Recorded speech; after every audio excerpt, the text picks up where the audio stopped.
और अब बात छत्तीसगढ़ की राजनांदगांव सीट की, जो कि काफी ज्यादा अहम सीट है और वीवीआईपी सीट है। और बीते 15 सालों से लगातार देखिए यहां से पूर्व मुख्यमंत्री रमन सिंह चुनावी मैदान में ताल ठोक रहे थे और यहां से प्रदेश में 15 साल सत्ता में रहने वाले पूर्व सीएम रमन सिंह चौथी बार फिलहाल भी चुनाव लड़ रहे हैं। कांग्रेस रमन सिंह के खिलाफ गिरीश देवांगन को अपना उम्मीदवार बना चुकी है। तो राजनांदगांव में रमन सिंह की इस वक्त रणनीति क्या है, इस पर खास रमन सिंह जी से बात की है हमारे संवाददाता मोहित राज दुबे ने। चुनावी पारा गर्म है। हम हाई प्रोफाइल सीटों में से एक राजनांदगांव में मौजूद हैं और यहां से हाई प्रोफाइल नेता हम कह सकते हैं राजनांदगांव से आप चुनाव लड़ रहे हैं और 15 सालों तक आप मुख्यमंत्री रहे।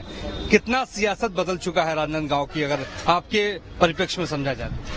राजनांदगांव शहर के लोग आज से अनेक वर्षों से लगातार 15 साल से मैं मुख्यमंत्री रहा, यहाँ के विकास से जुड़ा हूँ और यहाँ के आम आदमी से सीधे जुड़ाव है। 5 साल विपक्ष की भूमिका में भी हम लोगों ने अपना काम देखा और शहर को 5 साल के भूपेश की सरकार में उजड़ते हुए देखा। अब लोगों के मन में आक्रोश है कि 5 साल छत्तीसगढ़ में राजनांदगांव के लिए सबसे कष्टदायक रहा और सबसे विकास में पिछड़ गया, तो अब इसकी भरपाई आने वाले 5 साल में करेंगे। लेकिन यहाँ के अगर सियासी समीकरण को समझें तो गिरीश देवांगन को उतारा गया है। गिरीश देवांगन से मुकाबला आप किस तरीके से देख रहे हैं? नहीं, मुकाबला चुनाव तो चुनाव है, चुनाव को गंभीरता से हम लोग लड़ते हैं। कांग्रेस का प्रत्याशी है, कोई भी प्रत्याशी हो, राष्ट्रीय दल से मुकाबला रहता है, मगर भारतीय जनता पार्टी के एक कार्यकर्ता तैयार है। देखिए, जनता जनार्दन ही फैसला करती है कि किसको सिंहासन पे बैठना है। 15 सालों तक आप मुख्यमंत्री रहे हैं। 15 सालों में ऐसी क्या भूल हो गई, क्या ऐसी चूक हो गई कि आपको सत्ता से बाहर जाना पड़ा?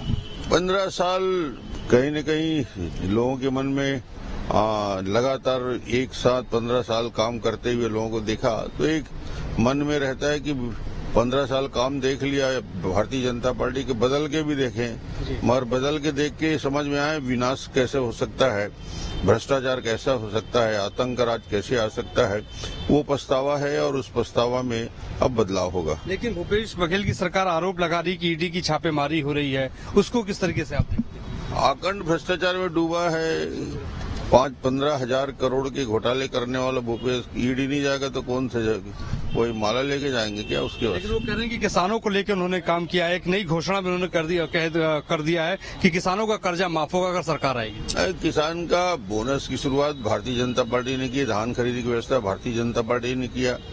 80% पैसा केंद्र सरकार भी मिनिमम भारतीय जनता पार्टी के केंद्र में सरकार है, प्रधानमंत्री नरेंद्र मोदी जी है। और जो एमएसपी है वो भारतीय 2151 रुपया तो केंद्र सरकार चावल पे देती है।